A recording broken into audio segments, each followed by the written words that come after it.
Ensuite, l'évaluateur, il va regarder si tu as des informations de contact. Alors comme je te le disais au début, ça va dépendre de la typologie de site sur laquelle il se situe. S'il est sur un site humoristique, une chaîne YouTube, bien évidemment que les informations de contact ne sont pas forcément gages de contenu pertinent ou pas. Par contre, sur un site e-commerce ou un site qui tend à influencer la vie de l'utilisateur, là, s'il n'y a pas d'informations de contact, potentiellement tu risques d'avoir une mauvaise note.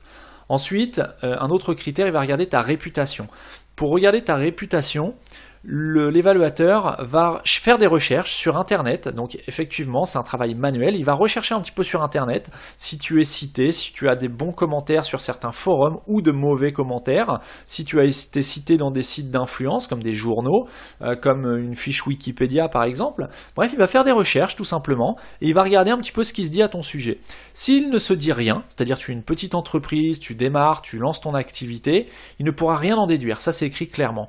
Par contre, s'il y a des retours qui sont plutôt négatifs, ça influencera sa note qui sera de ce fait plutôt négative. Et s'il y a une réputation qui a tendance à être positive, ta note sera influencée également dans le sens positif.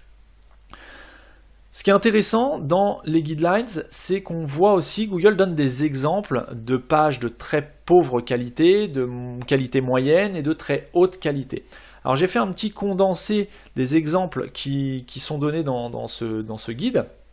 À savoir que les pages de haute qualité sont considérées, surtout en e-commerce, donc là oui je me suis vraiment focalisé sur le e-commerce, puisque tu t'en doutes, les guidelines ne sont pas dédiées au e-commerce, elles sont dédiées à tous les sites internet, donc il y a autant de sites internet, de types de sites internet qu'il y a de webmasters.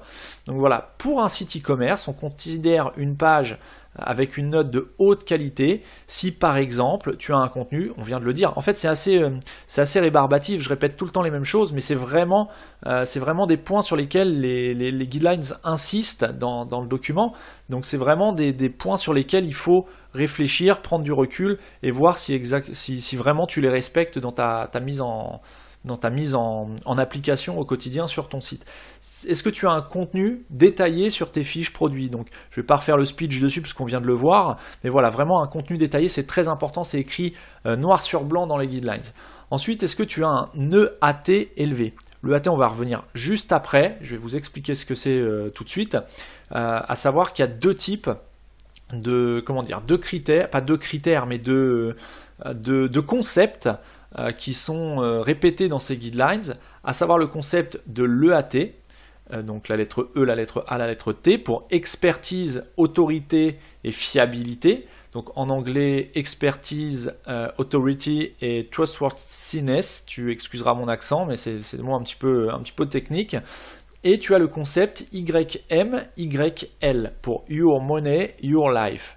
À savoir, Your Money, Your Life, ce sont des sites qui sont considérés YM, YL comme ayant potentiellement un impact sur la santé des utilisateurs, sur la santé financière, sur la santé mentale ou sur la sécurité des utilisateurs. Exemple, un site d'actualité, donc d'actualité ou d'actualité financière par exemple, on peut citer BFM TV, BFM Business, pardon. Le site de BFM Business est à mon sens considéré comme Your Money, Your Life par les évaluateurs chez Google, puisqu'il a potentiellement un impact sur la santé financière des téléspectateurs, des personnes qui suivent ce qui se passe à la télé et sur le site. Donc ces sites-là, type YM, YL, auront les évaluateurs vont porter une attention particulière sur ces sites-là, puisque ce sont des sites qui potentiellement peuvent avoir un impact sur la vie des utilisateurs. Il est donc tout à fait important et indispensable pour Google de ne pas donner une note de qualité à un site YML qui dans les faits ou dans la réalité serait un site qui trompe l'utilisateur ou qui pourrait mettre en péril sa santé physique, sa santé financière, mentale ou sa sécurité, à savoir donner des fausses informations, un peu les théories du complot. Ça, ce sont des exemples qui sont cités, les sites de théorie du complot, les sites sur l'apologie du terrorisme, voilà, tout ce genre de sites. Il y a vraiment bon, évidemment, apologie du terrorisme, théorie du complot, ce sont des contenus qui sont plutôt canaux à proscrire sur Internet, ou en tout cas tu te doutes bien qu'ils vont pas être mis en avant sur Google. Mais voilà, il y a deux types de sites. Et pour en revenir aux EAT, donc expertise, autorité, fiabilité, les pages en e-commerce seront considérées de haute qualité. Mais pour cela, il faut absolument qu'elles aient un EAT élevé, c'est-à-dire qu'elles aient un niveau d'expertise vraiment élevé, c'est-à-dire que l'évaluateur, quand il va passer sur ton site, il va faire des recherches, comme je te le disais, sur la réputation un petit peu sur Internet, et il va regarder si l'expertise que tu mets en avant, déjà si tu en mets une en avant, si tu en mets une en avant, est-ce qu'elle est réelle? Est-ce que les informations qui sont données sont vraies? Est-ce que ce sont des vraies informations? Donc c'est super important de ne pas mettre n'importe quoi non plus sur ton site ou sur ta fiche produit sous prétexte de vouloir faire du contenu pour Google, parce que s'il y a un évaluateur qui passe sur ta fiche et que tu as mis n'importe quoi, là ça va te pénaliser, et il est beaucoup plus difficile de remonter d'une pénalité plutôt que de ne pas se faire pénaliser et de faire bien du premier coup, faire correctement du premier coup. Ensuite, l'autorité, ça va être la réputation. Il va regarder un petit peu les références qu'il peut trouver sur toi sur Internet.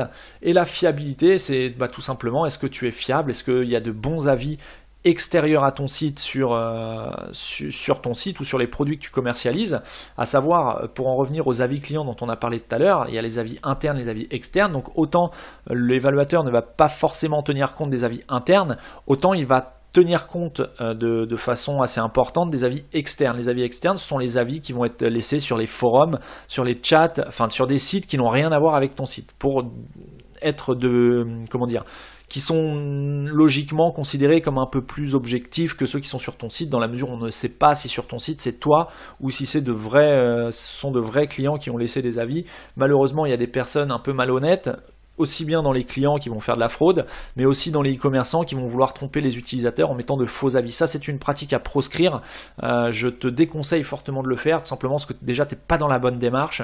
Et si tu veux avoir un site e-commerce ou une activité en ligne qui décolle, il faut être dans la bonne démarche. Et voilà, tôt ou tard, toute personne qui cherche à tromper ou qui vole ou qui escroque, tôt ou tard, tu te feras démasquer et ta réputation, là, pour le coup, derrière, elle est grillée de chez grillée. Donc voilà, dès le départ, mets en place les bonnes pratiques. Alors oui, c'est compliqué d'avoir des avis clients.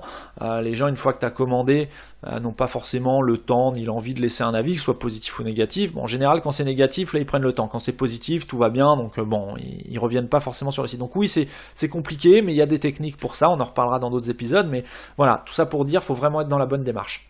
Ensuite, j'ai trouvé intéressant de relever principalement les pages. Quelles sont les pages qui sont considérées par les évaluateurs comme des pages à de très faible qualité.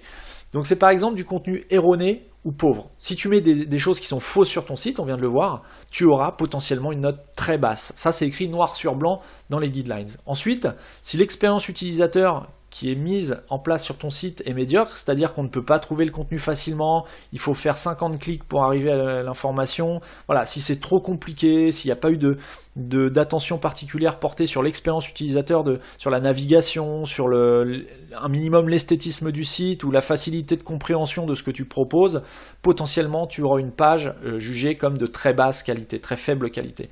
Ensuite, les problèmes techniques. Si ton site est truffé de bugs, qu'il y a des choses qui s'affichent alors que c'est pas censé s'afficher, des pop-up dans tous les sens, des publicités, potentiellement tu auras une note très basse.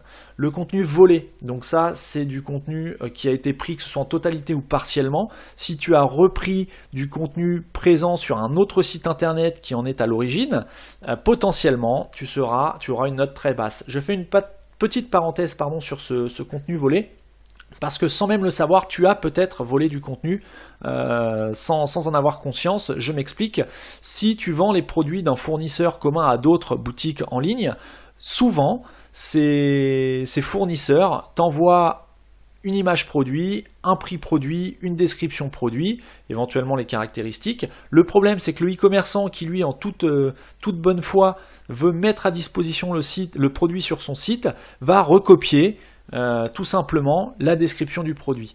Or Google, lui, il va pas chercher à comprendre. S'il voit que tu as la même description que sur le site officiel du produit que tu distribues, il aura tendance à considérer ce contenu comme volé. Donc la règle, la petite bonne pratique à retenir, à chaque fois que ce soit du dropshipping, que tu sois distributeur officiel, hein, même si c'est totalement officiel, il faut absolument avoir des descriptions produits qui soient uniques et qui n'aient été créées que pour ton site. Donc ne pas reprendre les descriptions qui te sont envoyées, qui sont réutilisées sur tous les sites internet qui distribuent le même produit. Ça, c'est à proscrire. Ce qu'on appelle du duplicate content, c'est du contenu dupliqué, c'est potentiellement pénalisé par Google, ou en tout cas tu auras une note de qualité très faible si un évaluateur passe sur ta page. Même partiellement, c'est-à-dire que si tu modifies partiellement la description qui t'est envoyée, il faut savoir que ça, les évaluateurs sont formés à rechercher ce type de manipulation, et donc si ton contenu est partiellement recopié, c'est pareil, tu t'exposes à potentiellement recevoir une note très basse. Voilà. Et dernière chose, ça s'écrit aussi noir sur blanc, si tu recopies du contenu qui ne t'appartient pas et que tu cites la source, Google considère également que c'est du contenu volé. Donc même si tu prends la source d'un site, enfin le contenu source d'un site, que tu le mets sur ton site à toi, que ce soit un site d'info ou autre, et que tu dis voilà, ces informations je les ai eues ici, Google considérera que tu as volé les informations. Donc le fait de mettre le copyright sur ton contenu ne te protège absolument pas d'une faible note de qualité. Ensuite, le contenu généré automatiquement ou en curation, c'est-à-dire si tu vas agréger le contenu de plusieurs sites pour le remettre de façon automatique sur ton site pour une raison ou pour une autre, ça c'est principalement ce qui se passe en dropshipping, tu t'exposes à une note de très faible qualité.